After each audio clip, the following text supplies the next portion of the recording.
Open in a word of prayer. Lord, thank you for this day.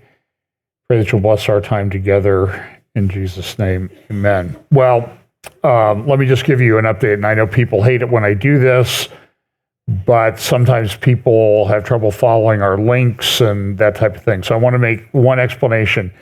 On our YouTube page, you'll see a videos tab and a live tab. Sometimes we will post the live things also under the videos tab, but YouTube changed it a while ago, and now Rumble's changed it too. So if you want to see our stuff, you need to go to the live tab or check both the videos tab and the live tab on YouTube and Rumble. Rumble is Real FBC, Fellowship Bible Chapel on YouTube. I try to post them in both places so people can find them, but sometimes things like life interferes, living my life. This was an incredible week, and I know people don't like it when I do this, so I'm going to tell you a little bit about what I've got coming up.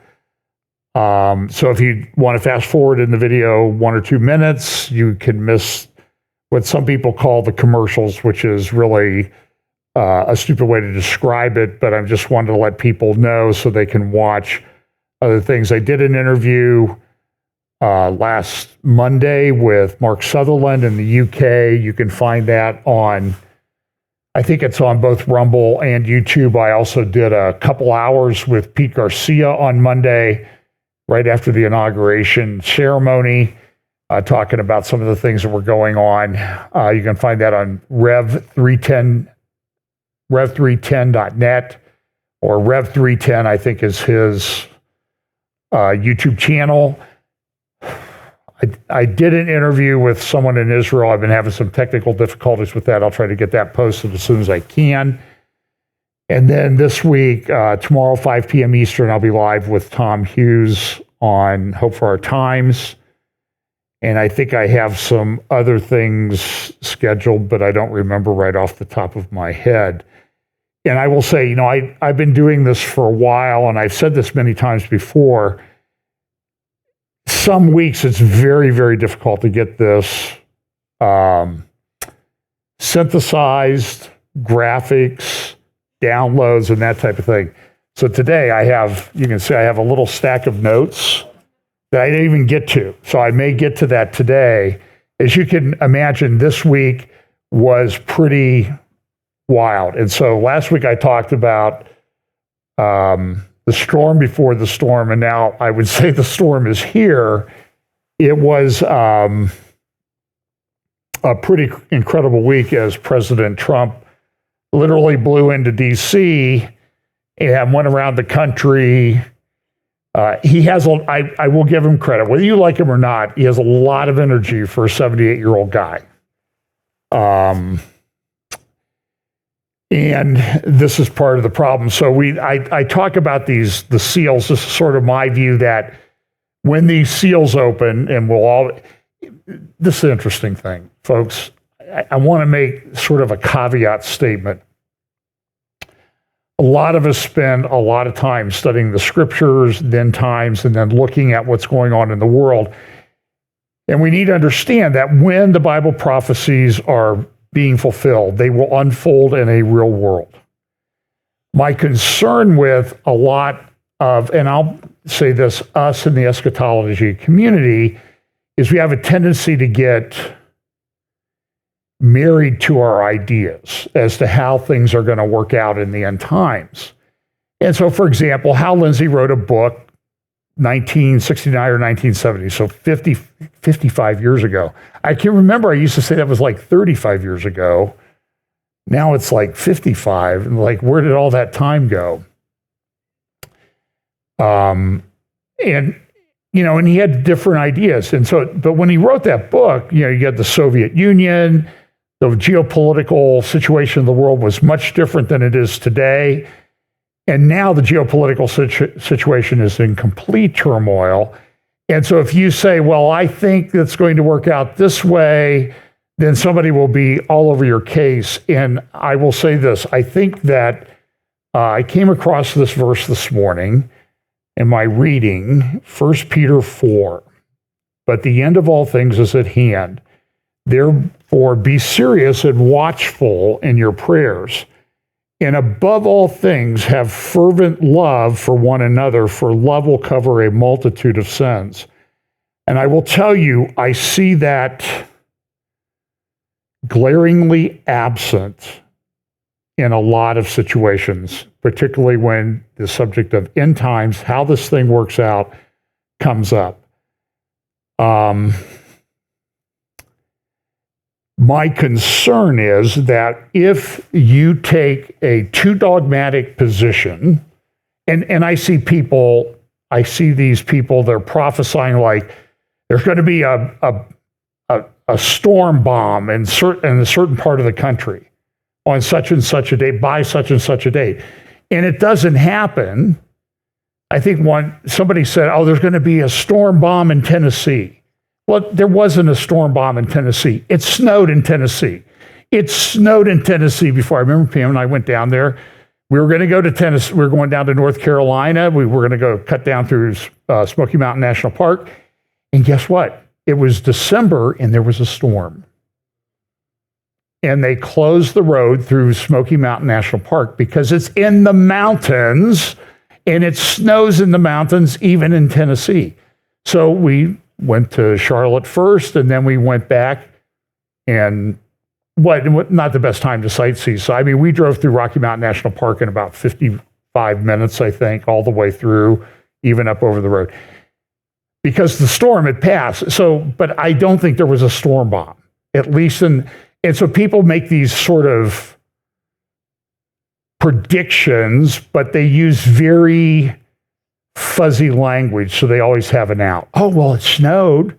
Well, like that's never happened in Tennessee before, or it rained in North Carolina or something. I mean, this happens all the time. So we need to be very careful about being too dogmatic about our positions. And so I'm going to say this. One position that is out there right now is that Donald Trump is you-know-who. Now, I don't agree with that position, but I take an open view of this. As I said, I have baskets where I sort of gather the facts. So I have my Trump is the you-know-what basket. I have other baskets for other people that I'm watching on the world scene that seem to be messing around in these type of areas. I have a Mark of the Beast basket. I have the technology basket, but the one, so they believe Trump is the Antichrist. And if you don't agree with them, you are an apostate. Or if you say something like, I like what Trump did on this occasion, the accusation, and I've had this meeting, you worship Donald Trump. Listen, I worship Jesus Christ and God the Father in him alone, okay? God alone. And just because I think, okay, he did something good on some occasion doesn't mean I worship it. Now, listen, there are people that take their, they turn him into an idol, let's be honest. So we need to be very careful about that. And there's a view out there that Trump will deceive everybody or whoever the Antichrist is into believing that they're Jesus returned. In Scripture, and so listen, let me give you just a hint. Jesus gave us some clues to look for about his return, right? So in Matthew chapter 24, it says this, then if anyone says to you, look, here is the Christ, or there, do not believe it. Okay, so what's the takeaway from that? Don't believe these people who say that Jesus has returned unless it's Jesus has returned. For false Christs and false prophets will rise and show great signs and wonders to deceive, if possible, even the elect. See, I've told you beforehand. Therefore, if they say to you, look, he is in the desert, do not go out, or look, he is in the inner rooms, do not believe it. For as the lightning comes from the east and flashes to the west, so also will the coming of the Son of Man be. So when the Son of Man comes, there will be these cosmic signs. So if those haven't happened and there's not agreement on them, then don't be deceived if you think that a certain man is Jesus returned. You understand? As Christians, we shouldn't be deceived by this.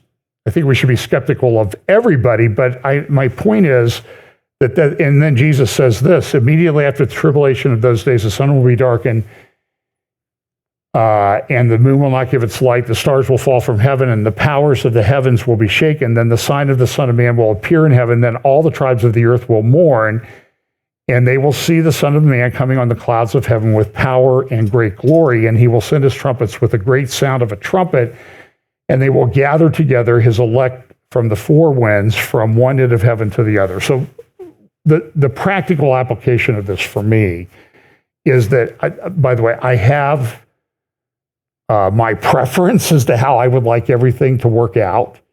And the way I see things going, that would be either that I expire or get raptured before a lot of them happen. And, so as I age week by week, the probability of being alive for the rapture diminishes, that, I won't see that anyway. But the point is that my concern, and this applies across the eschatological spectrum, that if you take too dogmatic of an approach, it will work out this way. When you put yourself in the position of saying, "Thus saith the Lord, it will happen this way," and it doesn't, and that can be on timing of things, order of things, where these things happen, when Ezekiel 38 happened, you understand what I'm saying? If you say it has to happen before this, and it doesn't, I think you will lose a lot of credibility. And the concern I have is not so much that you've lost credibility on your eschatological position, but you lose credibility on sharing the gospel. Because people will say, "Oh, you were so dogmatic on this. Why should we believe you when you tell us what you believe about Jesus Christ?" And I think that's the tension that I see. And so I would just encourage, you can have your position, you can argue it, you can write books about it, that's fine. But understand, until it happens, that's what it's going to be. And so now everybody's identifying the American president as the new Antichrist. And I will say, I think this has happened with every president. I remember JFK. I remember people said that about JFK, particularly if he rose from the dead after being assassinated. I just remember these discussions. I was 9 years old. I remember these discussions. And maybe Jimmy Carter, because he was so obviously not, and maybe Gerald Ford. But every American president, they play in gematria games with their name and coming up with this and that type of thing.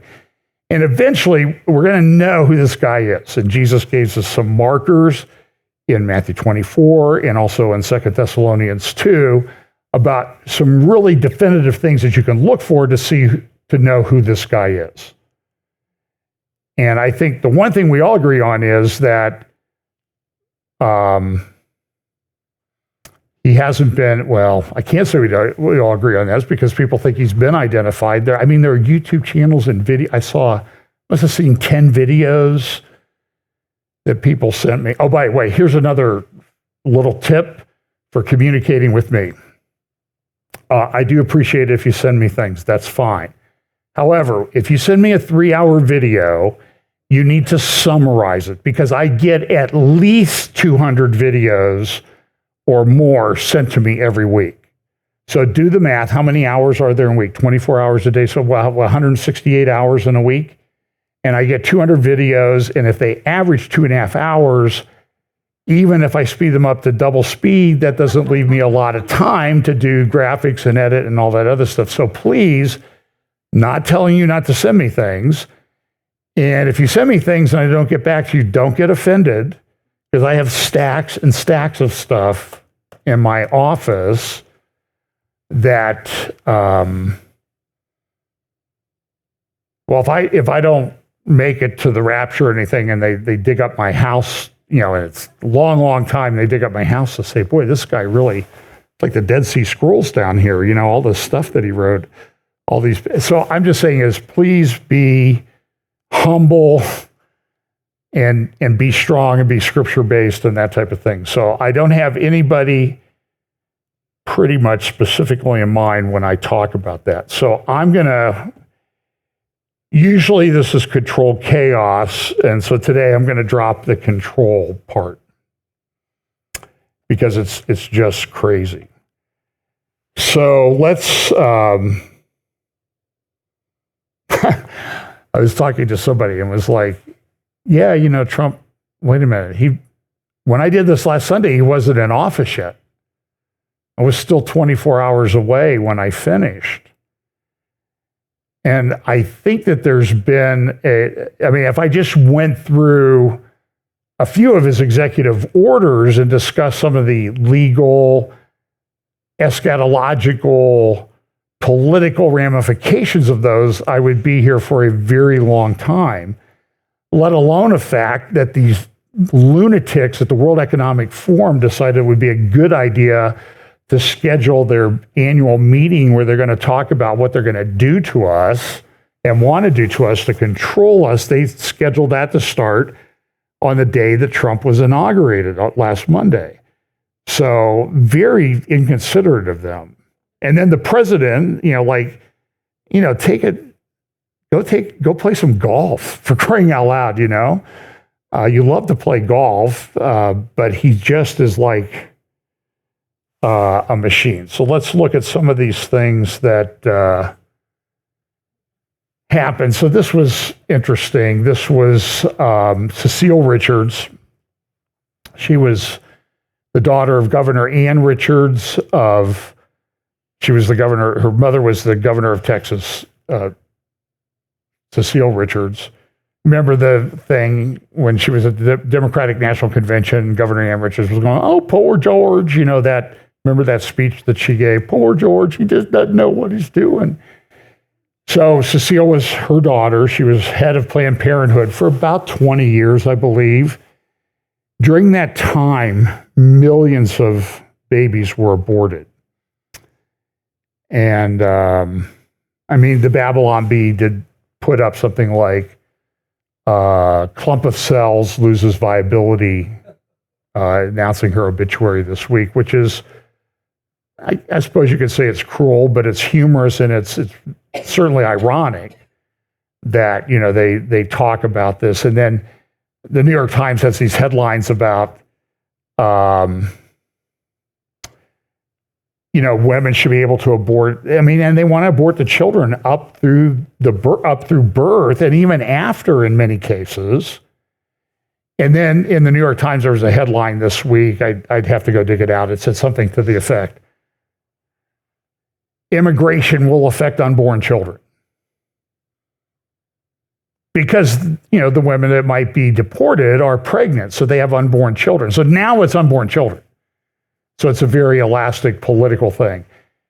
So she quit a few years ago. She got brain cancer and passed away. And there's studies coming out talking about the effects of abortion on people's bodies and cancer rates for women if you've had an abortion in the past.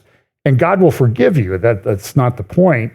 There are consequences to those things that we're only now learning years and years and decades later. But try to get that study published. Pam was telling me about some guys who are trying to publish some things on why we seem to be having storms and that type of thing. And they're looking at it from a scientific standpoint, and they're not able to get published anywhere because it goes against the conventional wisdom that it's climate change, climate change, climate change, climate change. And you hear this all the time. And so the big articles, a huge article in the New York Times this morning. Yeah, I read left-wing newspapers just because I'd like to know what the enemy's doing and thinking. And they're talking about, look at the Mediterranean. It's being affected by catastrophic flooding and climate change.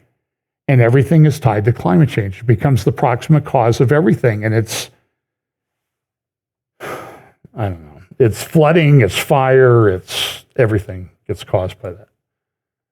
So I'll talk about that in a moment. So I want to, let me slide because I don't have, where did that go?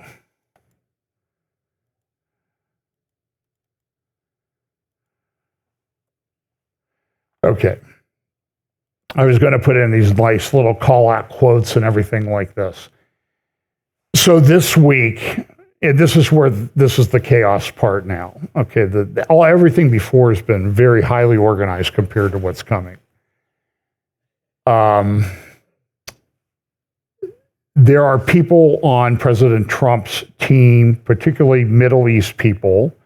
One is a guy named Steve Witkoff, who my understanding is Trump's, like maybe his best friend, who owned a hotel in New York City on Central Park South, Park Lane Hotel. I think I've talked about this, right next to the Plaza Hotel that Trump used to own. And he was in some financial trouble. His business partner absconded with some funds, went to, just disappeared. He was a Malaysian guy, I believe. The guy who's in big trouble is going to lose the hotel. Creditors are circling. And Qatar, a fund associated with the government of Qatar came and bailed him out. They bought the hotel for like $630 million. Now, and I'll be very honest with you, I don't like what this guy has said. He said something along the fact when he was negotiating the ceasefire deal that Qatar was doing God's work. Qatar does not do God's work. Qatar might do Allah's work. They are the financial arm of the head of the Muslim Brotherhood snake in the world. They're very influential.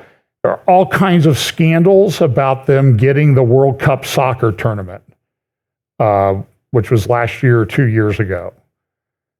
There were many people in the construction of the stadiums who died in Qatar, out of the ordinary. They only have, I don't know how many actual Qataris there are. I think it's under 500,000. They each get at least something along the order of $2 million a year from the government fund. They hire people from the incidence of slavery in Qatar is probably higher than any other country on the planet. People become like indentured servants. And so I'm very skeptical of anything Qatar, and it bothers me greatly that somebody from our government would say that they're doing God's work. They are not. They are evil. They are despicable. They have poured billions and billions of dollars into universities here in the United States. They've funded huge funders of places like Georgetown and George Washington, one of those DC area universities. And they do that to do what? To buy influence. And they're very good at it. They spread it around. And so there are people in the Trump administration that have relationships with Qatar, but I wanted to step back in time to October 7th, 2023, because there was a hostage release this week. We'll talk about that in just a moment. But on October 7th, 2023, Qatar came out with this on their website. They issued this statement that day. Israel really had not even started to respond yet. They had started somewhat. So Qatar said, media communications, you see the date, October 2023, and I went and downloaded it myself.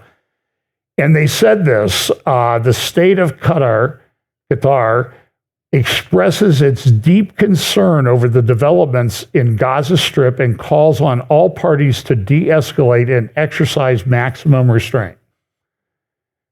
The Ministry of Foreign Affairs holds Israel solely responsible for the ongoing escalation due to its ongoing violations of the rights of the Palestinian people, the latest of which was the repeated incursions into Al-Aqsa Mosque under the protection of the Israeli police. Okay, so let me unpack for you what is true in that.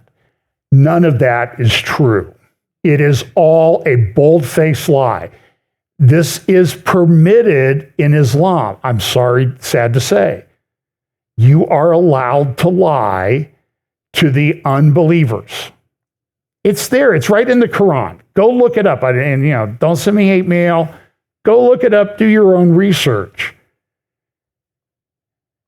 There were no incursions into Al-Aqsa Mosque. There were some Jews that went up on the Temple Mount, maybe in numbers that hadn't been seen for a very long time, and some of them actually prayed.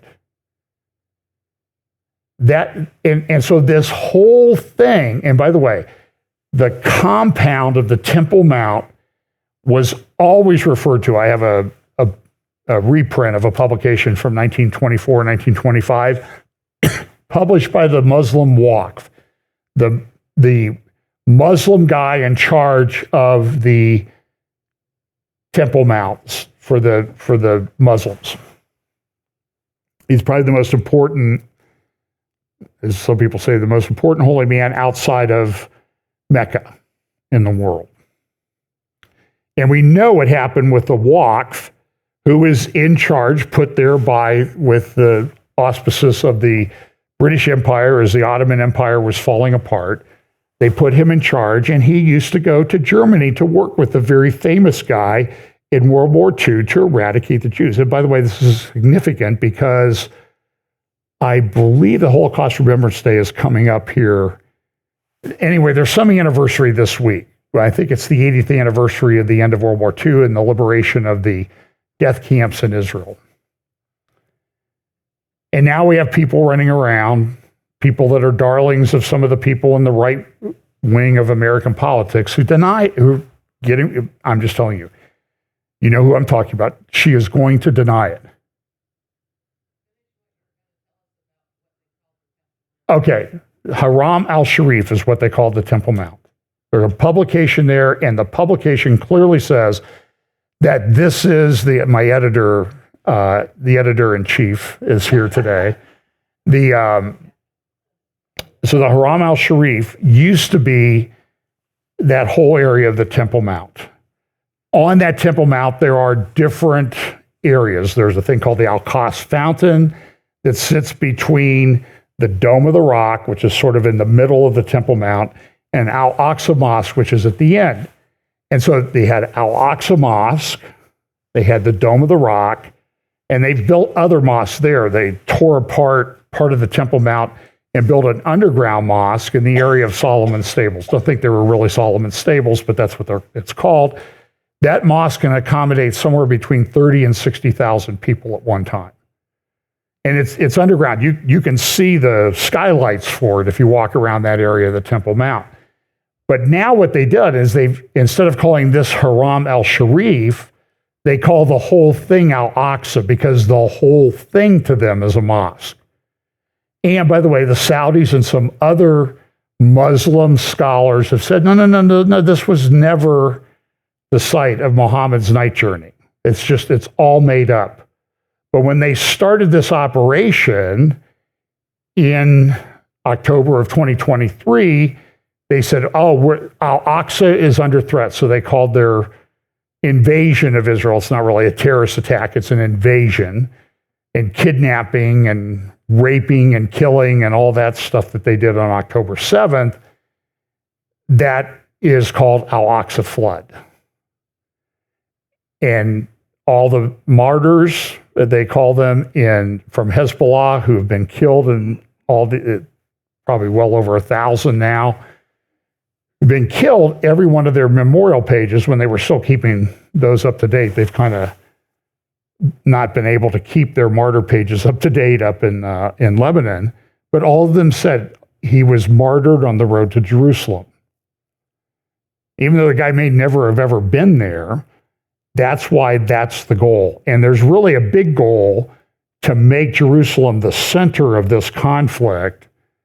That's prophetic, that's biblical, that it would become that way, even though there's no basis for it. And Turkey does this, Iran does this. The Saudis, though, they kind of like Mecca. And there's question whether Mecca was really the place, because all the early mosques, I don't know if I ever talked about this, the early mosque in Islam, they say all mosques point to Mecca. It's not true. The early mosque, like one in Damascus and other places in the Middle East that have been there for 15, 1600 years, 1400 years, they don't point to Mecca, including the Al-Aqsa Mosque and the Temple Mount. You can get the coordinates and they point to Petra in Jordan. And that raises a whole lot of implications about the development of Islam. So Qatar comes out on October 7th, 2023, and says, we hold Israel solely responsible for what happened. By the way, because why? Well, it was just a terrible place. It was a horrible place. I saw headlines this week. They've destroyed my beautiful Gaza, from Palestinian sources.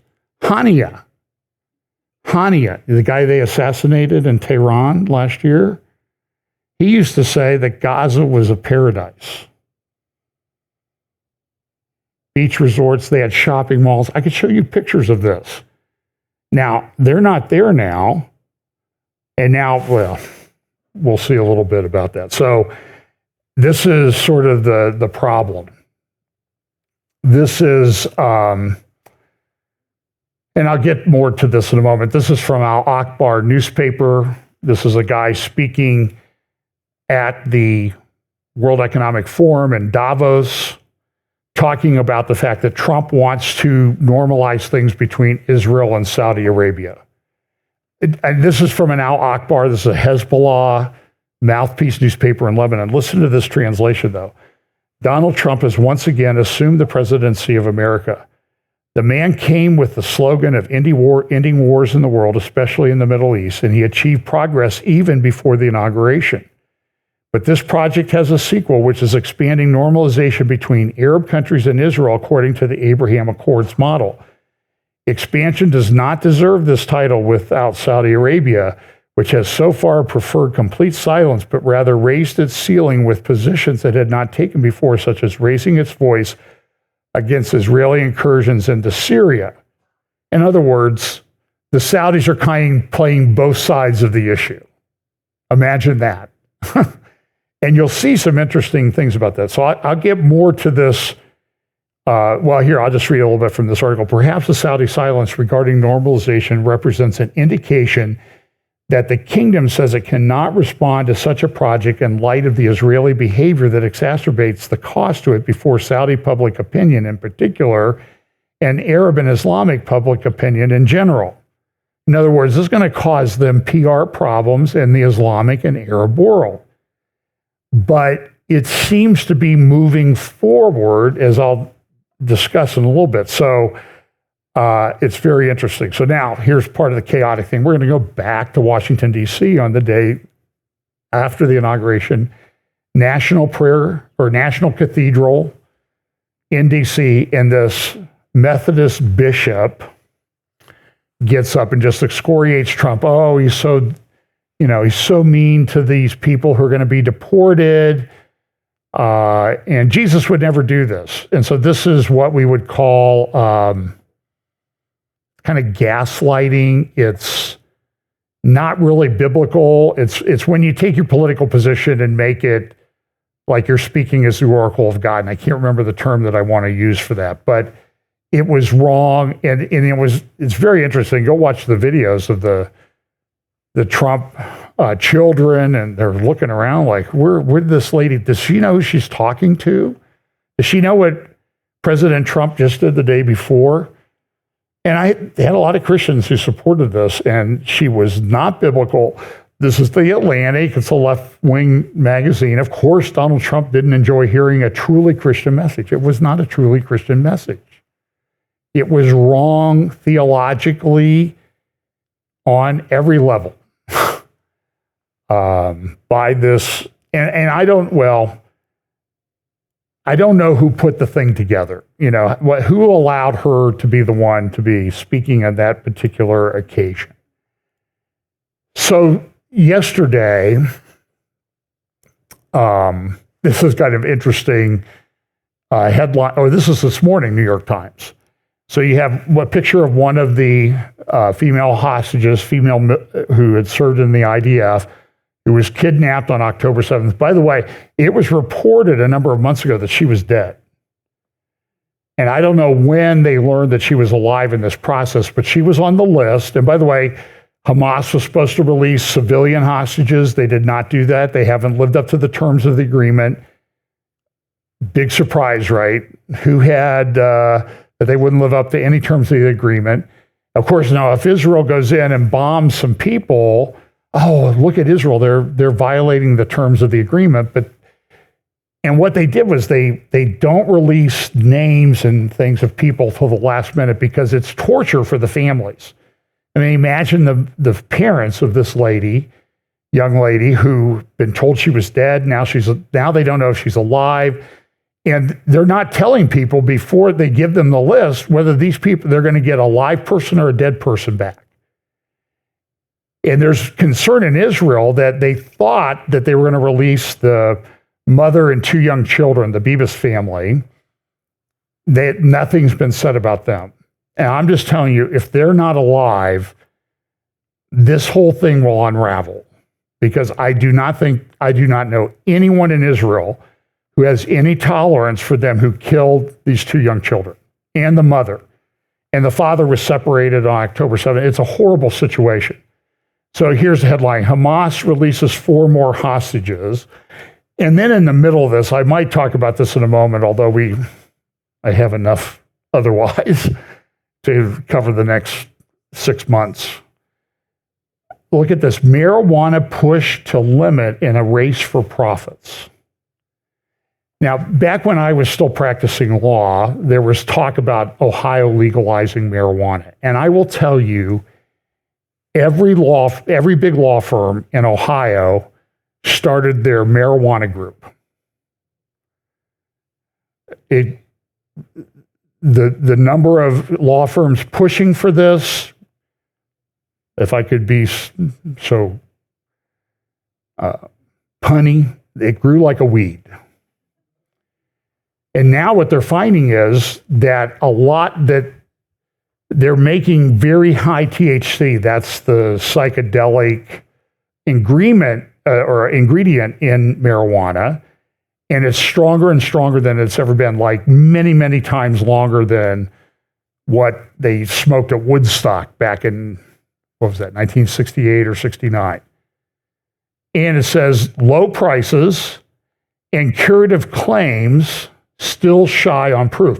This is the New York Times reporting this. They have a huge 3-page spread in the front section of the newspaper today talking about, they make all these claims about the health benefits of this, but we're not seeing it. And people are having psychotic episodes, they're being admitted to ERs, and nobody will talk about this. But even the New York Times mentions it. And so there's a lot of controversy in the prophecy community over the pharmakia sorcery term in Revelation.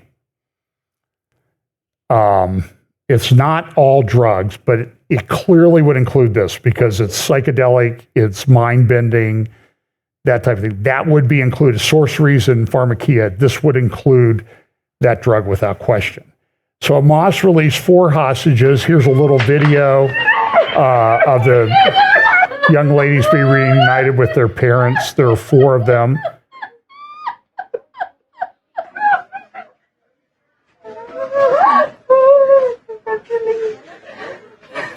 400 and some days.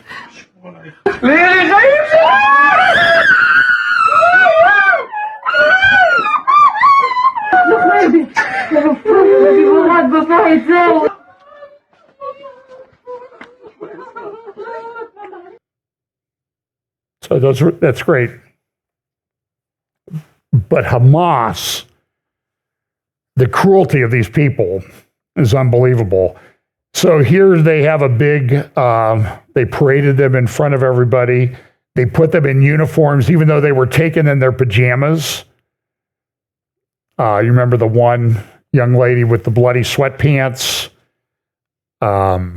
She's actually a best friend of a friend of mine's daughter. They served together in the IDF. But here's the Hamas propaganda video that they put out about their release. They gave them these certificates. And I think that they also had been given some kind of cocktail to numb them down, sort of intoxicate them as they were being released. They gave them like these medals. Now, I just don't think this is normal behavior for them. Their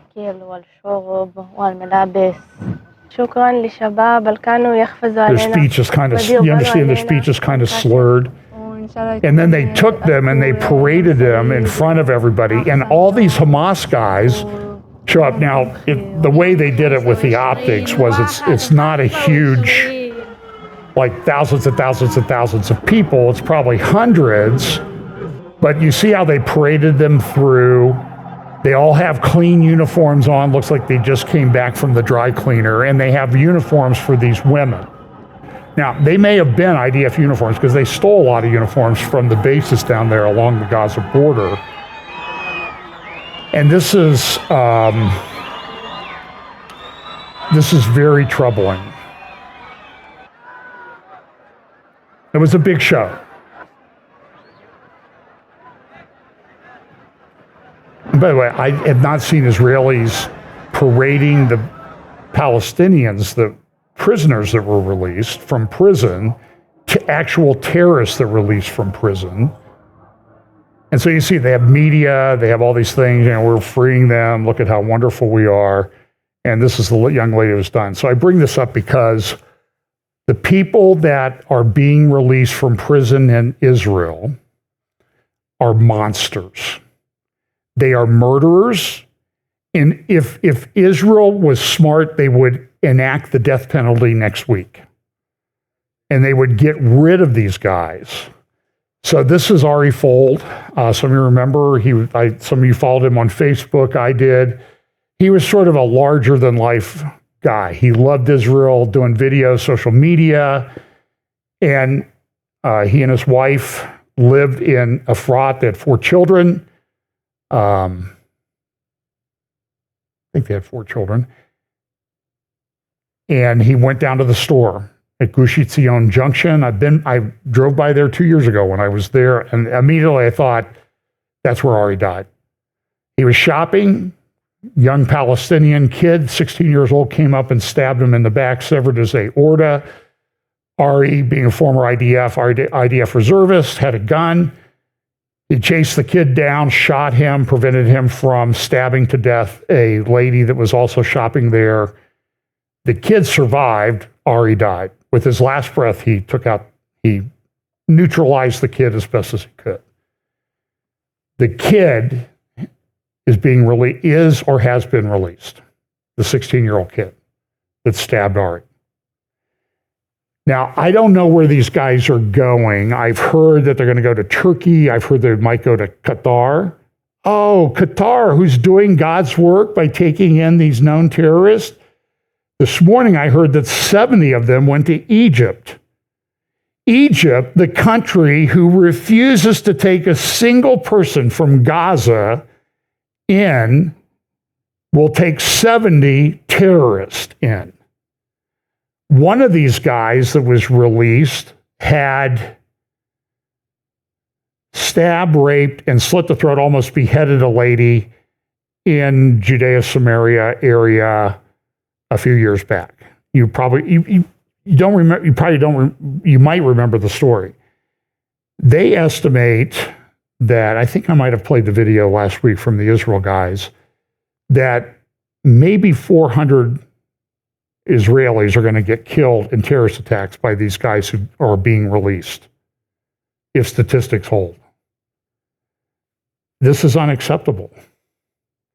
Now, by the way, I'm against chipping, for tracking people, but I hope they gave them a nice new cell phone so they can track where these guys are and do what needs to be done.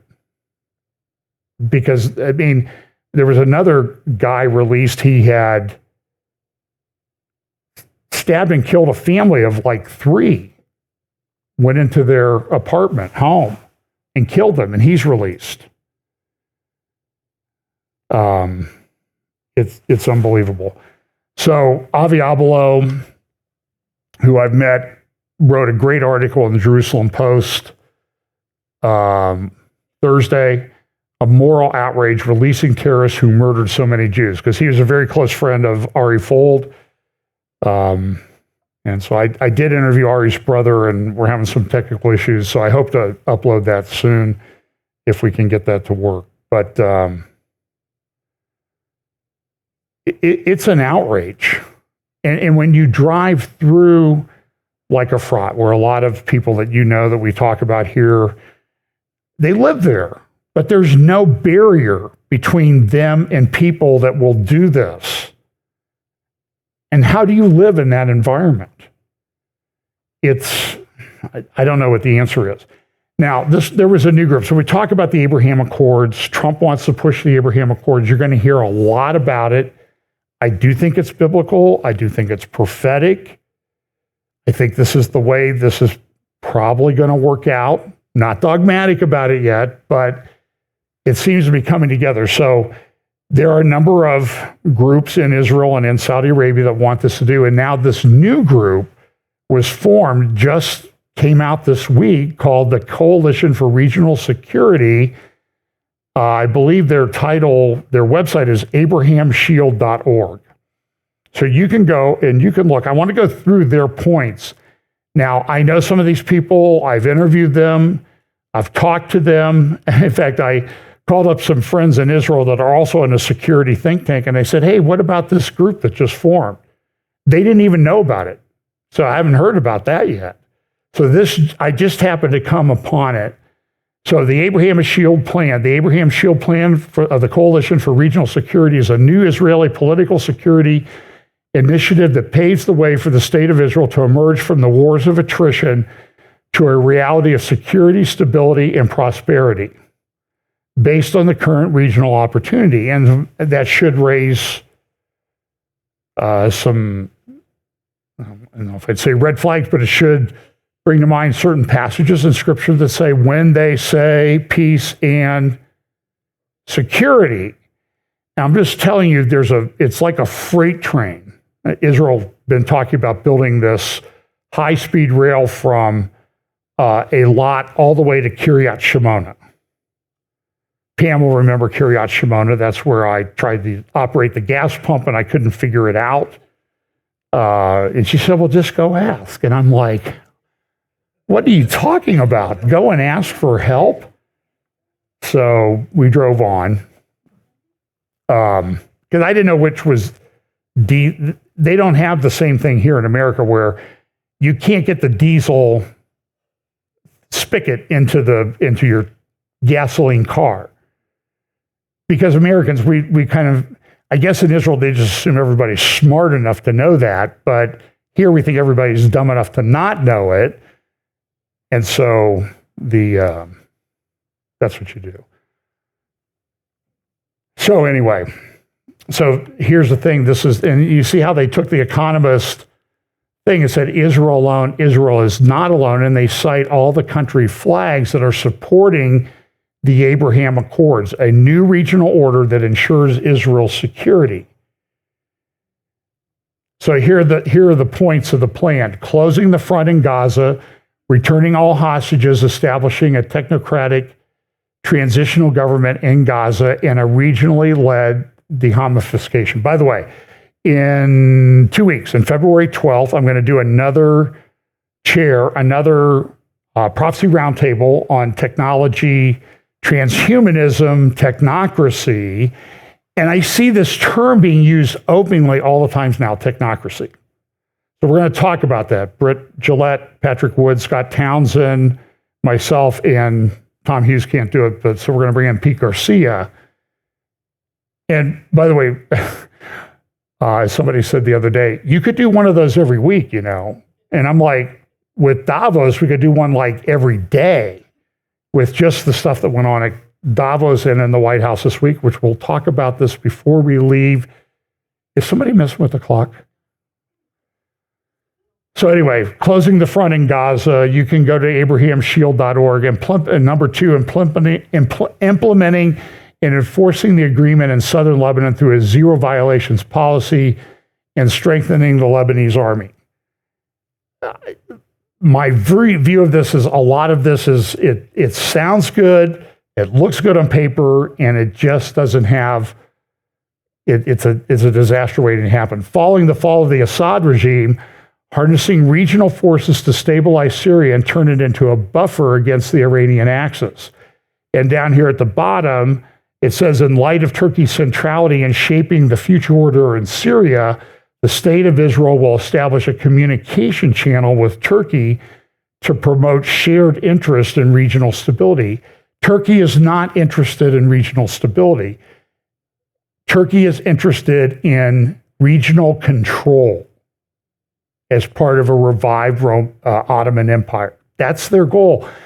I showed you that poster from the demonstration in Istanbul on January the 1st says it all. Yesterday, Hagia Sophia, the biggest church in Christendom. Today, Umayyad, the biggest mosque, at least at that time, of the Shia Empire from Persia.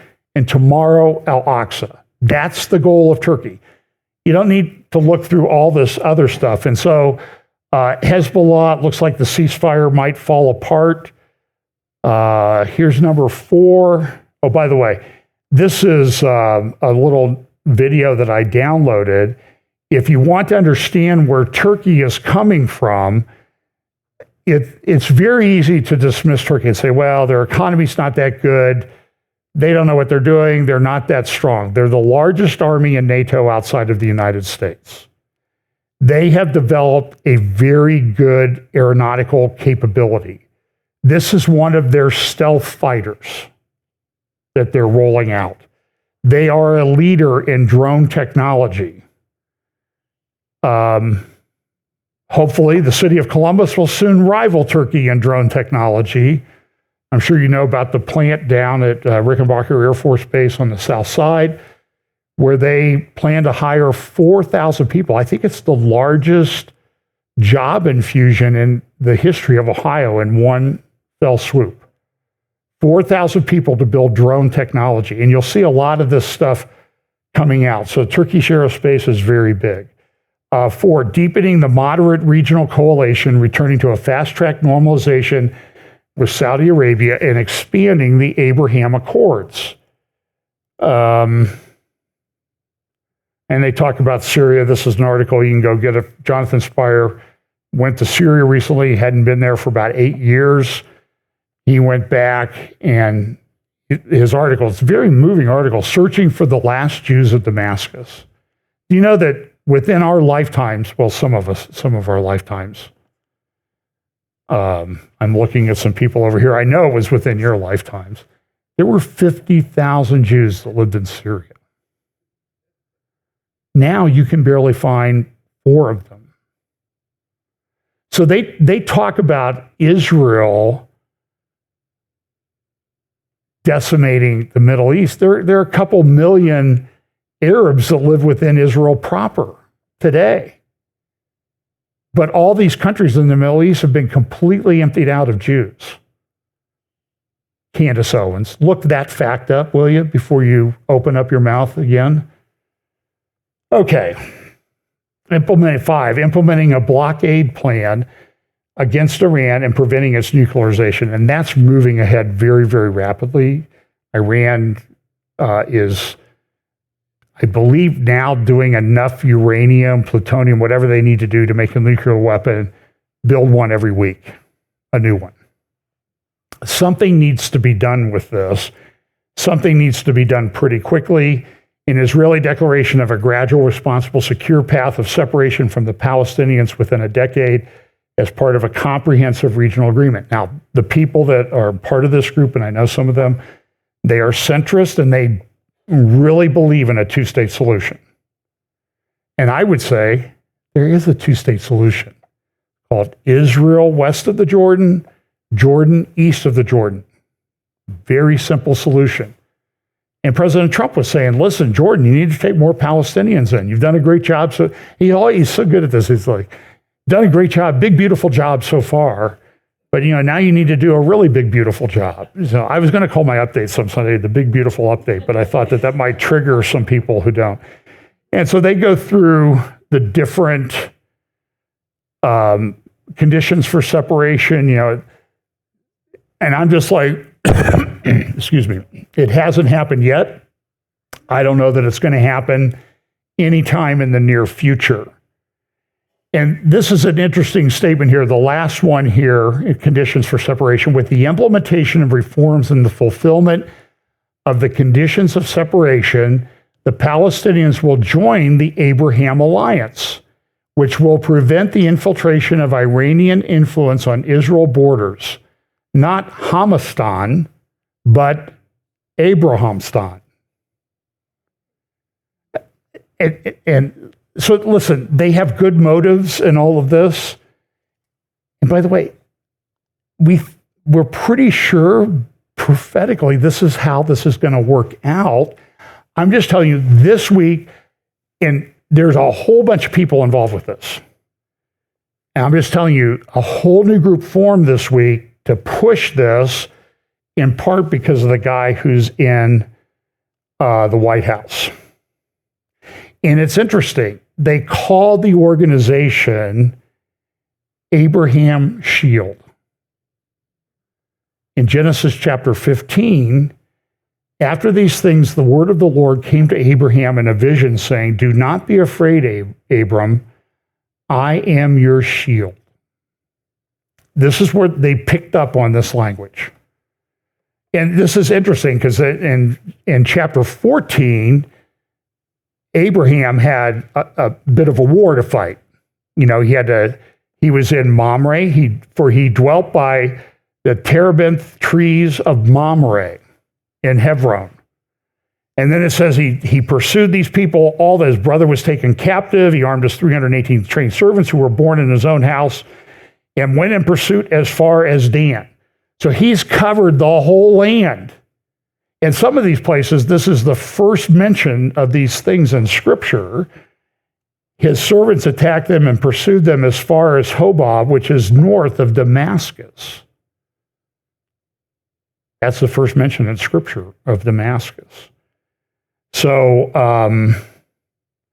then it says, then Melchizedek, the king of Salem, this first mention of Jerusalem in Scripture. So all of this thing has a very biblical basis. Melchizedek, king of Satan, the priest of the Most High God. Yeah, absolutely. And again, so this is a guy who's involved in the Trump administration, who's negotiating these deals. He, along with Steve Witkoff, his name is Domino. And this was an interview he gave. And when you listen to what this guy's orientation is,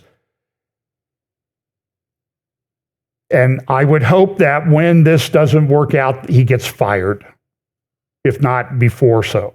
Here we go.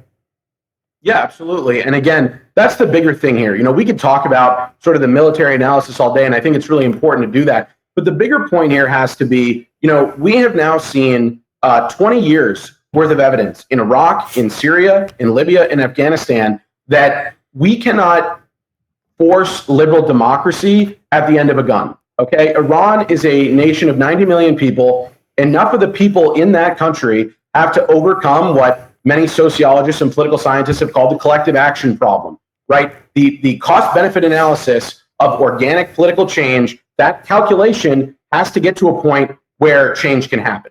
And that's how it has to work if it's going to last and if it's going to be meaningful. This idea that the United States should be using its military to go around the world and depose every single tin pot dictator that we find and bog ourselves down there to the tune of trillions of dollars to thousands of American lives with no real goal or purpose, where we are squandering our national resources and our bandwidth that need to be directed on far more pressing issues, is just not really in America's interest. And that's, again, the biggest point that I would make here is that, this idea that you can, send a couple of, American stealth bombers, over the border and kill all the Ayatollahs in some kind of cinematic cutscene And then, some young woman stands up in a pantsuit and goes, I'm ready to be the president of Iran now. I mean, life is not a Marvel movie, Danny. I mean, life is not Harry Potter. So as somebody that has spent a lot of time in the region and has worked on these issues as an intelligence officer, I can just tell you, the idea that something like that is possible, I think is what is in the heads of a lot of people like John Bolton and Mike Pompeo, and even a lot of the Persian diaspora elsewhere that is very against the regime. Again, I'm against the regime too, but it just doesn't work that way where there's going to be some sort of perfect cutscene ending and there's going to be, overnight some kind of new regime in Iran. We have learned that the world just doesn't work that way. Okay, so when people started complaining about this guy's, when I hear somebody talk about foreign policy like that from a very cold, unbiblical, unrealistic view, my first question is, at what university did you get your PhD? And then second, it's like people need to confront you. And so people started. I mean, there are people that are livid, and guess what? There he is. He's blocked everybody on his Twitter feed. Everything's protected. You can't download it. And there's all kinds of videos and stuff out there saying like, but by the way, somebody buy this guy a ticket to Israel and then hook him up with the IDF and take him up to Lebanon so he can see what Israel did to Hezbollah. To say that it doesn't work is nonsense. And fortunately, with Iran, they want to point the weapons at us, folks, and they're building very good missile technology. This was reported today in a number of the open source intelligence things. Trump has ordered the Pentagon to release a massive shipment of 2,000-pound bombs to Israel, overriding the Biden-era freeze. Anybody who told you that the Biden didn't do that? They did that. 1,800 Mk-84 bombs locked in U.S. storage during Biden's term are now en route to Israel by sea, ready to tip the balance in the region. And they used about 40 of these to take Nasrallah's bunker. And my contention is, I think it was almost practice for taking on these deeply dug in place Iranian nuclear and missile facilities. Because if you just drop enough bombs to make a big enough hole, they might ignite all those missiles and problem solved. They asked President Trump about this on Air Force One as on his way back from California. And this audio is a little low on this, so you guys might have to turn it up. But here's what President Trump said. This is just audio. The Pentagon, Mr. President, just lifted a hold on 2,000-pound bombs for Israel, which was blocked by Biden. Do you have a comment on that, sir? On the what? On the 2,000-pound bombs that Biden had put a hold on. We released them. Yeah. We released them today, and they'll have them, and they paid for them. And We've released them. Waiting for a long time. They've been in storage for a long time, but we released them today to Israel. Why did you do that, sir? Because they bought them. Okay. I love. Why did you release them, Mr. President? Well, because they bought them. So this is that article I was talking about. Our beloved Gaza is gone. And here's New York Times editorial this morning. Mr. President, you asked for the ceasefire in Gaza. Make sure it holds. Trump was in this is a fiery call with the Danish premier over buying Greenland. And so with Trump, you need to be very transactional. He's going to do things we don't like. I'll talk about that in just a moment. He's going to do things that we like. So be on board with him on the things that he likes. Greenland would be very helpful from a defense standpoint for us to have it because of Russian nuclear subs coming by Greenland. Don't think the Danish are going to be doing the job.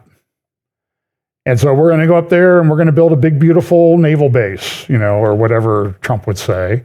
And it'll be really fantastic, and I don't think he's going to build a golf course up there because that would be interesting if he did. And this is New York Times the other day. Outrage turns to silence as Trump protests fail to materialize. Because you heard this, they're going to tear down Washington, D.C., they're going to tear down other cities. Now, listen, I don't think you should be complacent about this. You need to be situationally aware.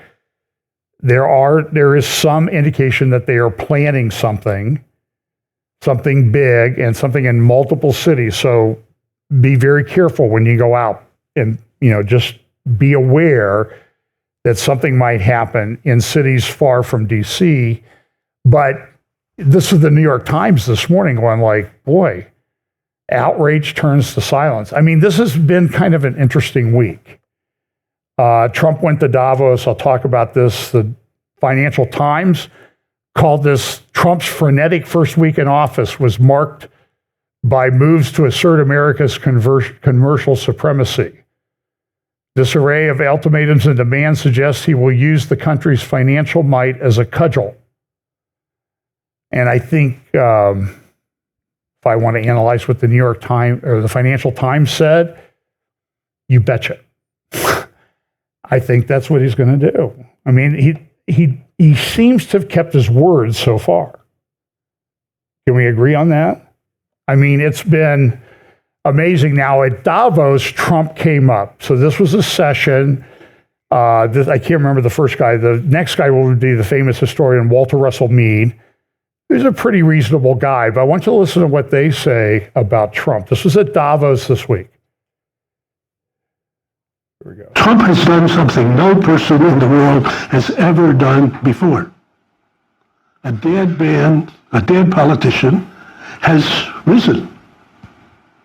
Somebody who 4 years ago at Davos, he's buried, dead politically, known to me.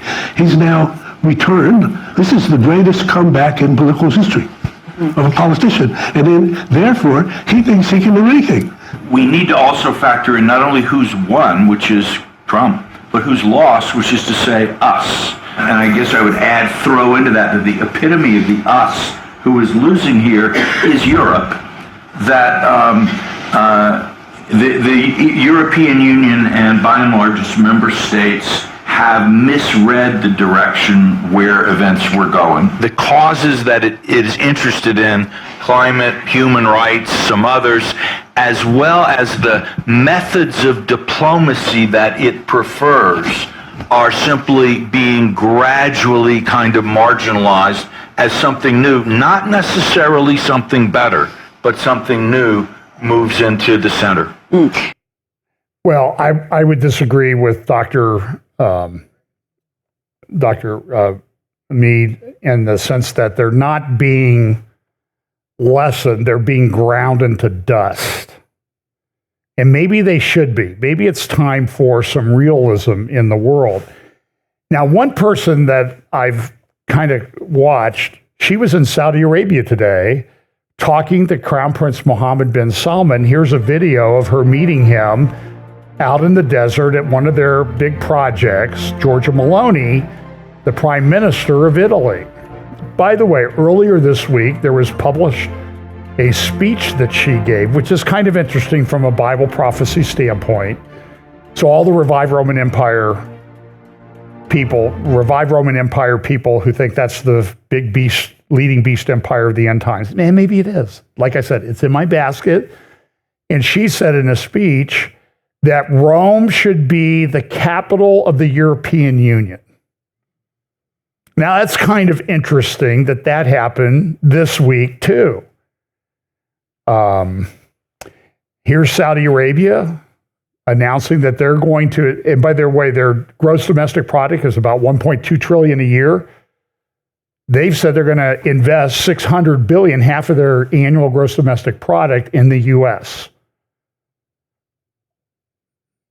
And if they want to invest money here, that's fine, I guess, but let's hope they don't try to buy influence. But they went to Davos this week. There was you'll see a little bit, a NEOM house where they talked about, and everybody says, oh, NEOM's not going to be built. I've been doing the flyover satellite maps and stuff. I'm telling you, something is going on in the desert there.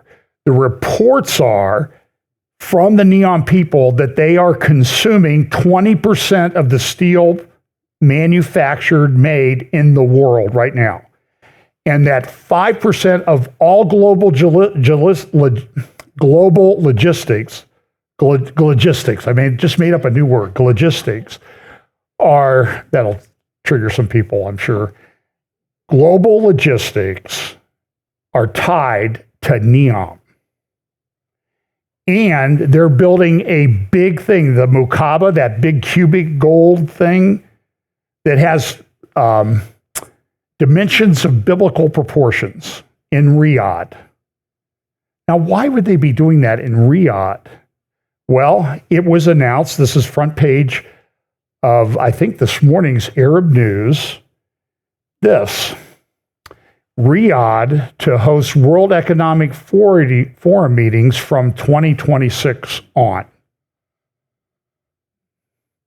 So the Saudis had one of the big meetings. You had the World Government Summit, then they got some heat, so they called it World Governments Summit, like, oh, well, that fooled us.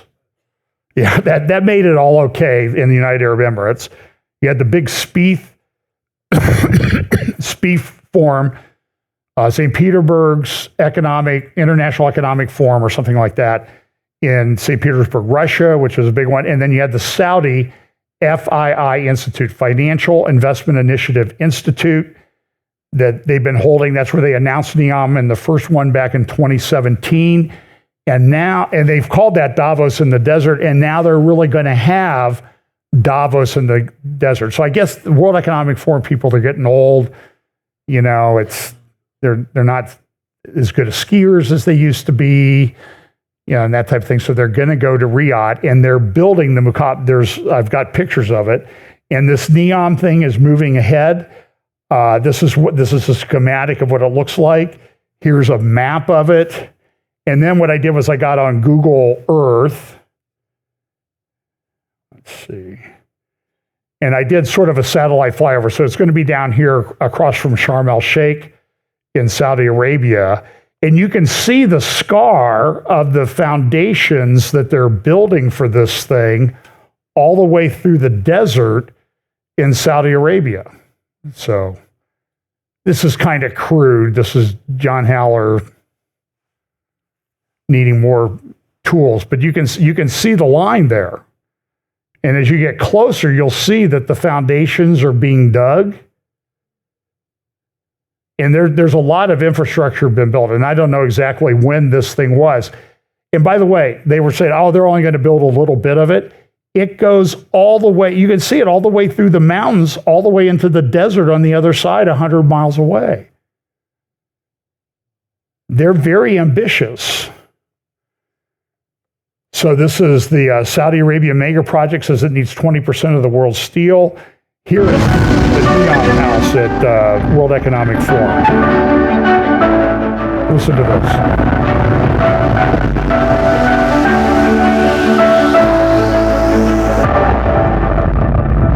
The line is going to need a lot of human beings there. Now, you are at the forefront of tomorrow's world. Thoughts of today are transferred into tomorrow's technology. Where are you with being open to discussion and invention and creation on health tech and AGI? Tomorrow's That world, is AI, what I'd like to AGI. know. Listen. Health tech, yep. Is that right? Health tech, yeah. Okay, healthcare is one of our core sectors. We want to be at, as I said, all the things with our sectors. We have, whether it's around media or whether it's around health or whether it's around education, the remit is to be at the forefront of each of your sectors. So if we go to healthcare, we are trying to push the boundaries of that. Dr. Yamini, who heads that sector for us, is pushing that. We're building now digital twins, human digital twins, which I've gone through, Rayan's gone through. We are trying to push the envelope. We're trying to bring AI into our diagnostics. We are trying to build a whole industry that NEOM Healthcare is pushing the envelope and a home for the world's great thinking about what we do in the area of healthcare. So that is starting to happen now, and we're starting to incubate that now. So that's where we're going, and there's a lot of work there. We can talk about that later. So this is Jonathan Medvad in Israel a couple of years ago at the Christian Media Summit. I've played this clip before, but listen to what he says. Abraham Accords, artificial intelligence, ChatGPT. Here we go. We've got a company who's doing it, okay? But there are endless kinds of applications that we can do for food, for climate. You know what? Cement. Do you know how much of global greenhouse emissions come from cement? Cement, by the way, this is a disturbing factoid, is the most common element in the world other than water. There is more cement in the world than there is sand. Okay, that is disturbing to me. And cement is responsible for about 7 to 8% of all greenhouse gases. When you heat that stuff up with the Portland cement process, we can make green cement. It's not that we can't have to stop building. We can continue to build the planet, but we don't need to kill ourselves while we're doing it. This is part of what makes technology so exciting. And to see these companies create this and bring unbelievable numbers of people here to Israel is a little bit biblical. Okay? I mean, I am speaking to a Christian media group, so please forgive me if I get a bit Jewy. Okay? But the reality is that we're not just supposed to build a country like any other country. I know that there was part of classical Zionism which had this phrase which said, Kechol HaGoyim. Okay, in other words, we're going to be a nation like the other nations. But guess what? That's not our destiny. Our destiny is to get out and be an Or LaGoyim, a light to the nations. Okay? A source of hope. We've got a company who's doing it. And he goes on in that to say, you know, you need to get on board with this AI. And he said, I'm sitting in this hotel in Jerusalem, and he says, we will make the lame walk.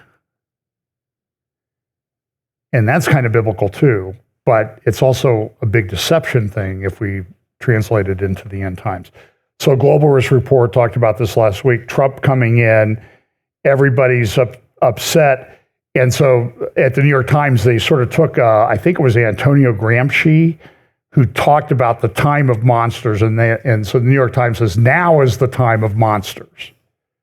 So all the Marxists and stuff that have been messing things up, they're not to worry about. So Trump did a lot of things. He commuted people January 6th, crime, you know, and it took a while. I don't know if some of the people have not been released from prison yet. I've been trying to track it. They put them on what in the federal prison system, the inmates, I worked at a federal prison, so I know this. They call it bus therapy or diesel therapy. If you're kind of a problem, they will put you on a bus and transfer you to another institution, and people will lose track of you for days. I've had clients I've lost track of for a long time. So this is Witkoff. This is all this stuff. This was kind of an interesting graphic I made up of people in the front row at the Trump inauguration.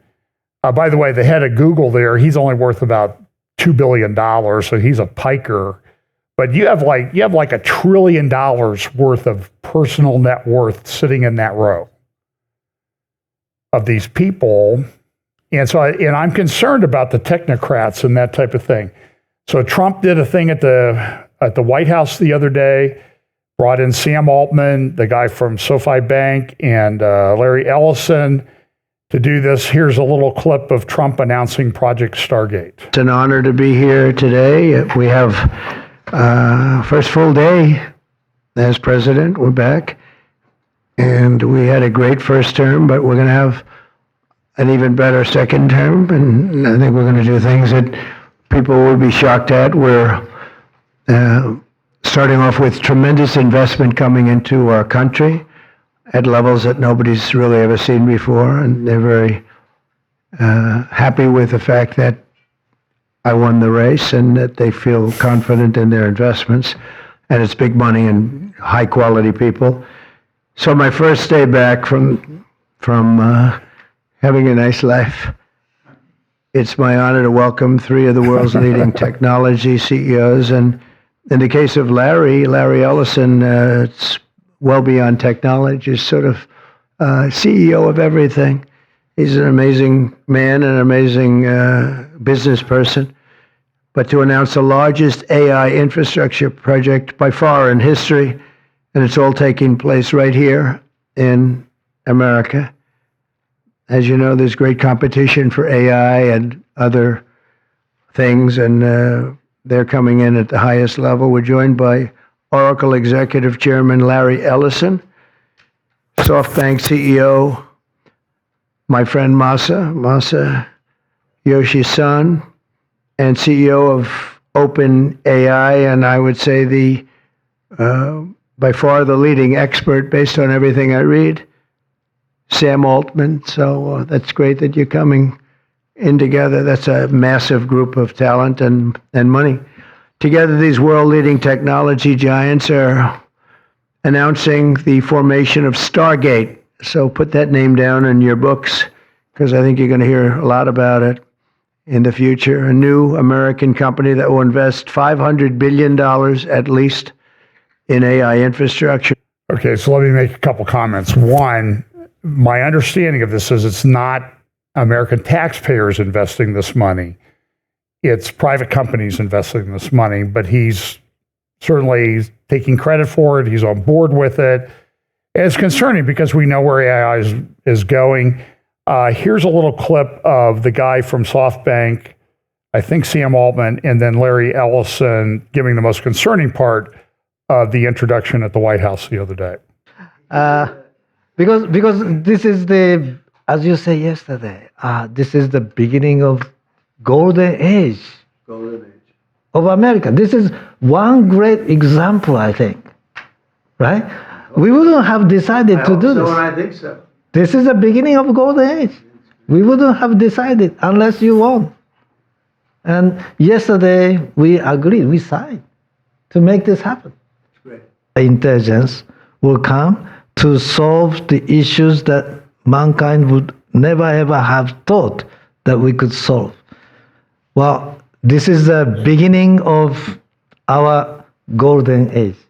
Thank you very much. Thank you, Mr. President. One of the most exciting things we're working on, using the tools that Sam and Masa are providing, is a cancer vaccine. It's very interesting.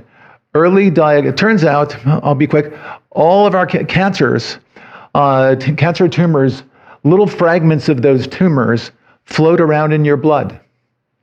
So you can do early cancer detection. If you can do using AI, you can do early cancer detection with a blood test. And using AI to look at the blood test, you can find the cancers that are actually seriously threatening the person. So we can, again, cancer diagnosis using AI has the promise of just being a simple blood test. Then beyond that, once we gene sequence that cancer tumor, you can then vaccinate the person, design a vaccine for every individual person to vaccinate them against that cancer. Now, I'm not sure if he's accurate, but I do know that these things are already being used to develop individualized treatments. Trump signed a thing, and so I know people don't like Trump, but listen, he withdrew us from the World Health Organization. Are we glad for that or not? Pushing AI. Here's another guy from on artificial general intelligence, one of the executives of Anthropic, CEO, and Davos this week. Here's what he had to say about artificial general intelligence, super intelligence they want to develop. And that's the goal. I've been in this field for 10 years. I've worked at all the major companies, including Google, including OpenAI. Me and some of my collaborators were the first ones to document what are called scaling laws, which is the observation that as you pour more compute into AI systems, they get generally better and better. And throughout that 10 years, there have been maybe 5 or 6 times in those 10 years where we thought that we were hitting a wall, where we thought that something didn't work. And, within a few months, something slightly different was invented. Either we didn't actually hit a block or something slightly different was invented that let us get around it. The scaling of AI, it feels like this river that, every once in a while it runs into a stone, but it'll always finds a way to go around. It's hitting a stone to you right now? It absolutely does not. In fact, right now I'm more confident than I have ever been at any previous time that we are very close to powerful capabilities. Throughout the 10 years that I've been working in this field, I've always said, I don't know for sure. This is the direction it seems like it's going in. We could be getting to very powerful or human level systems.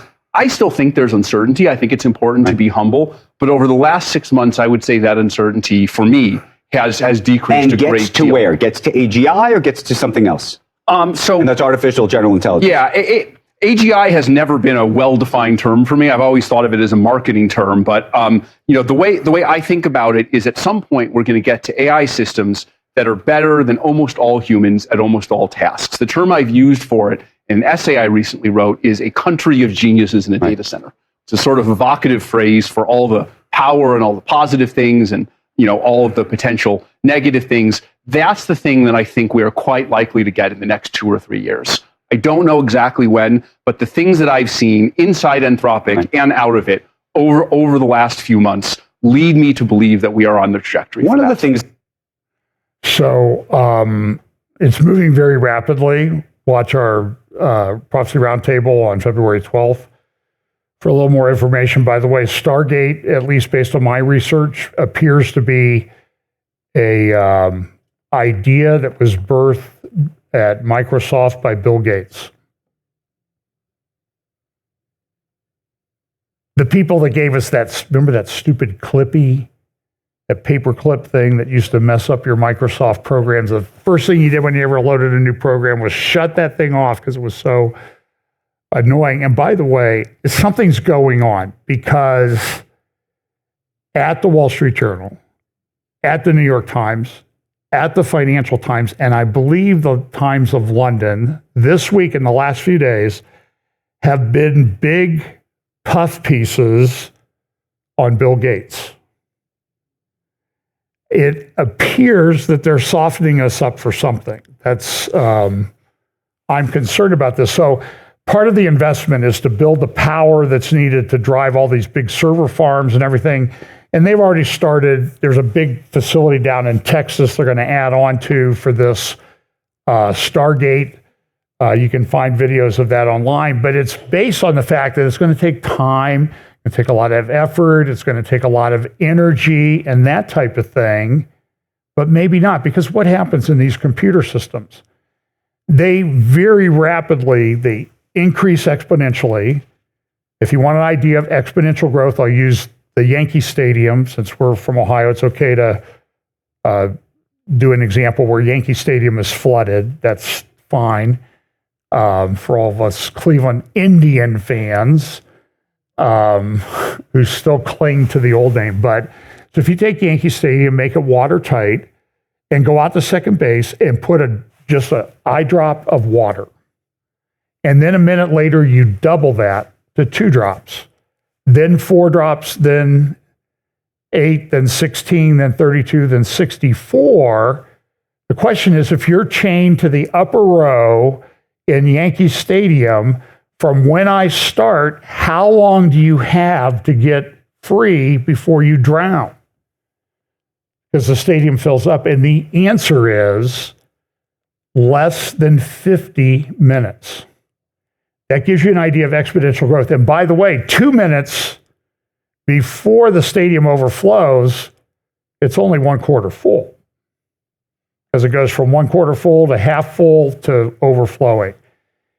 That's a concept of exponential growth. And what they do is the power of these things increases. And we've seen this over the last year. And Jensen Huang of NVIDIA was talking about, we're going to increase power of our chips by 1,000,000 times. And they're on track to do that. And we always know about Moore's Law, that everything doubled every 2 years, I think.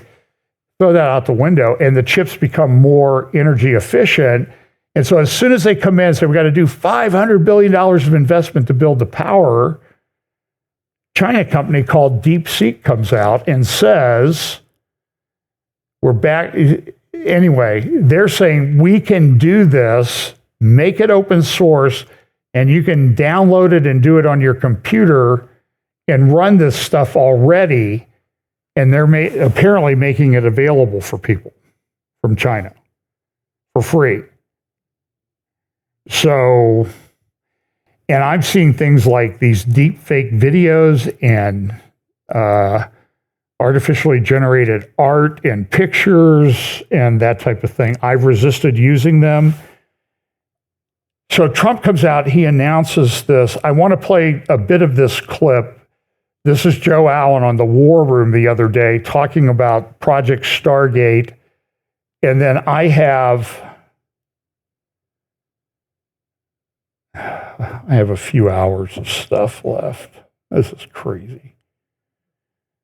I don't know. I don't have time to do a midweek update, but so anyway, so here's Joe Allen on the War Room the other day. You'll see Steve Bannon and Noura bin Laden, who was at Davos. But Joe's been writing on technocracy. I know he knows Patrick Wood. Listen to this. Joe Allen, you kind of warned us about this in Dark Aeon. So what's the big deal? It's infrastructure for AI. You know, Nora's one of these conspiracy theory wingnuts. You got the fever swamps of MAGA. Lighten up poor Don Jr. He's got enough to worry about. They got to lighten it up. What's the problem with Stargate, sir? I would say two things. Before I talk about President Trump's role, I have to say up front that these last 3 days have been fantastic, and he deserves all the credit in the world for border enforcement, for the January 6 pardons, for repealing DEI and affirmative action. So just to say up front, thank you so much for keeping your promises there. But when he shows up like Michael Jordan endorsing Wheaties to endorse two just kind of avowed transhumanists or posthumanists, that being Sam Altman and Masi Yoshi-san, and then the third, Larry Ellison, who is, as Noura was just explaining, at the center of surveillance state technology. Even though Trump isn't necessarily allocating the funds, even though Trump isn't necessarily involved, what he's signaling to people is that this is a positive path forward. The War Room Posse is well aware that I do not see this as a positive path forward. You begin with the surveillance and resulting manipulation of psychology and behavior. These are horrific implications as to where the technology could go. Then you have the increasing problem of people becoming dependent on artificial intelligence for their thinking, people becoming dependent on artificial intelligence for their daily life and even moral structure, and the human atrophy that results from that. Again, horrific implications. And lastly, the long-term goal envisioned by both Altman and Masayoshi-san is that these systems, these AIs, will become superhuman and ultimately render human beings obsolete. They will ultimately replace every possible role in society that human beings now occupy.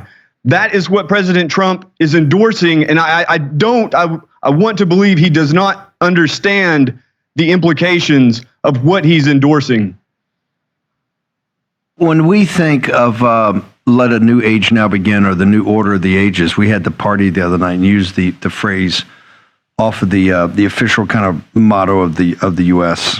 A new order for the ages. When President Trump thinks of, and that goes back to our revolutionary generation and the framers of the Constitution, the founders of our nation. And President Trump thinks of a golden age. And Noura bin Laden's there in Davos, and they're saying this is the intelligent age.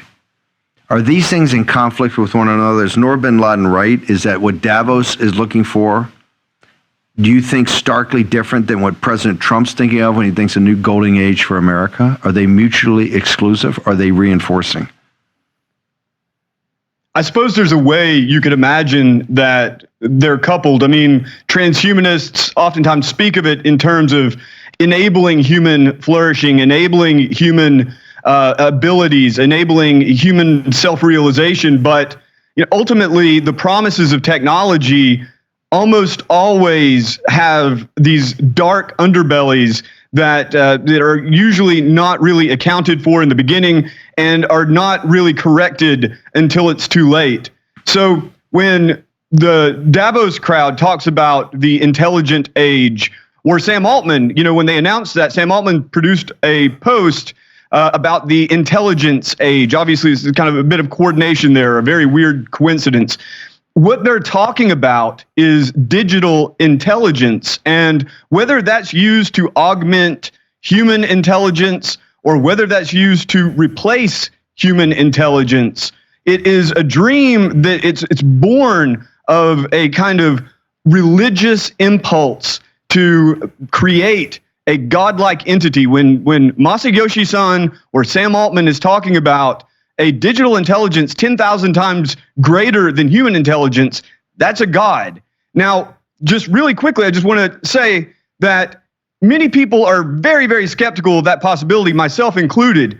So let's just say that all of this is fluff, all of this is hype, all of this is fraud. What they are signaling, with President Trump unfortunately with them, is that you as a human being are going to be of less and less value as we move into the future, and the machines will be of more value. If they don't come through with their promises, then they've demoralized an entire generation of children and all their parents, so on and so forth, to not see themselves as important. If they realize their dreams, God forbid, well, then that means the greater replacement. That means that human beings are completely worthless. All we are basically is either biofuel or entertainment or pets. So I don't see, Trump's promise is human flourishing in America. Their promise is the flourishing of machines. So in my view, it's completely incompatible. Joe, very disturbing as usual. Where do people go? I know you're out. Joe's working on another special project. Okay, so here's this is Stephen Miller talking about rounding up people to implement the deportation orders. By the way, pretty clear there are 350,000 missing children under the Biden administration. The Trump administration indicates today that they have located 80,000 of them in less than a week. Biden and all of those people like Mayorkas lied. Somebody should impeach them and take away their pensions. They're evil people. So here's Stephen Miller, and this is blowing up heads all over the place. By the way, I'm hearing like in Phoenix, people are going to Mexican supermarkets. I mean, we have them here in Columbus area, designed for certain ethnic groups. They're empty. There's nobody there because they think something's coming. And Tom Homan said, if you're here illegally, we're coming to get you. It would be better for you to leave now. Get a plane, get out before we get you, because if we get you, you'll be barred for 20 years to come back. And so the thing is, are they using this technology tools that are available to track people? And the answer is probably, here's Stephen Miller today. We've seen, as you know, 500,000 children trafficked over a 4-year period in the United States. This administration is going to investigate every instance of child trafficking, labor trafficking, sex trafficking, child smuggling, and all the attendant crimes involved in that. And our message to everyone in the country is to cooperate fully with Immigration and Customs Enforcement so that we can end the scourge of child trafficking and child abuse that has been endemic these last 4 years. And they're saying, listen, if you're the mayor of Chicago and you interfere with a federal law enforcement officer, you're going to be charged with a crime. And my opinion is, go for it. Do it. Just look at me. Do it. A lot of things happening. Pete Hegseth is approved as Secretary Kristi Noem as Department of Homeland Security. This is an article about marijuana. This is Trump did a transgender. If you're a man pretending to be a woman, you can't be in a woman's prison, which was the Biden policy. And by the way, I had an article here someplace that the incidence of people claiming to be transgender in the UK increased 50 times over the past decade. A 50-fold increase.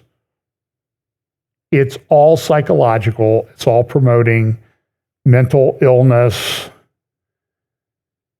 Harvard's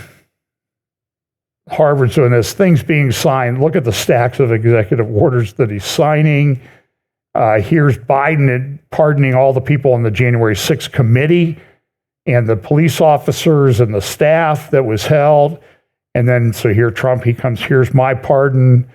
And then he gives a pardon to these people. Then he does something like restoring freedom. And I know you don't like him, okay? I get that. There's concerns that I have too. So do you want all this rolled back? Dismantling the censorship apparatus at the federal government level? Telling them, oh, you know what? You have to come back to the office if you want to work and get paid. So we can watch what you're doing. Withdrawing from the Paris Climate Accords. He's blowing up heads all over Davos. Defending women from gender ideology extremism, restoring biological truth to the federal government. I love the way the things are titled. Ending radical and wasteful government DEI programs and preferencing. And then this one, strengthening American leadership in digital financial technology. So big concerns on the AI side, but listen, we need to be honest. He has banned, we're not going to have central bank digital currency, CBDCs. That's a very big deal. Now, there's a lot of other things with crypto and that type of thing, but just understand that he's doing this. And then all those people protesting at abortion clinics, in prison for praying outside abortion clinics, every single one of them was pardoned and sent home. So those are all good things. I mean, this, what are you going to do next week, you know? And then he went out to California and there was a whole bunch of there. And I have a speech of his that he gave at Davos, and we don't have time to do it, but he was blowing up their heads. But I will give him credit. In front of those guys, he said, listen, you bankers, you've been debanking people because you don't like the views that they have. That stops. No CBDCs, no debanking. So do we think those are good things? Right. And so people say, well, see, he's softening you up because he's really, really the worst guy ever. So, you know, be aware of that. We know that this thing is coming. But like I said, if you're very dogmatic and you're wrong, you lose all you will lose all credibility. Because I might lead the charge on that one. I think we need to be very careful with eschatological views. So let's pray. And like I said, about 4 hours of stuff that I haven't even got to my notes yet. Look at that. I mean, that's the old-fashioned way. Okay, let's pray. Lord, thanks so much for your word. Lord, I just pray that you will fill us with your Holy Spirit, give us wisdom, understanding to navigate the times in which we live. We pray that we'll also, though, that we'll act with love towards one another and towards those who need to hear the message of the gospel of Jesus Christ, and pray, Lord, that you will please give us opportunities to share that. So bless us this week. As I said, give us wisdom and understanding to stand firm in these days. Bless us in Jesus' name, amen.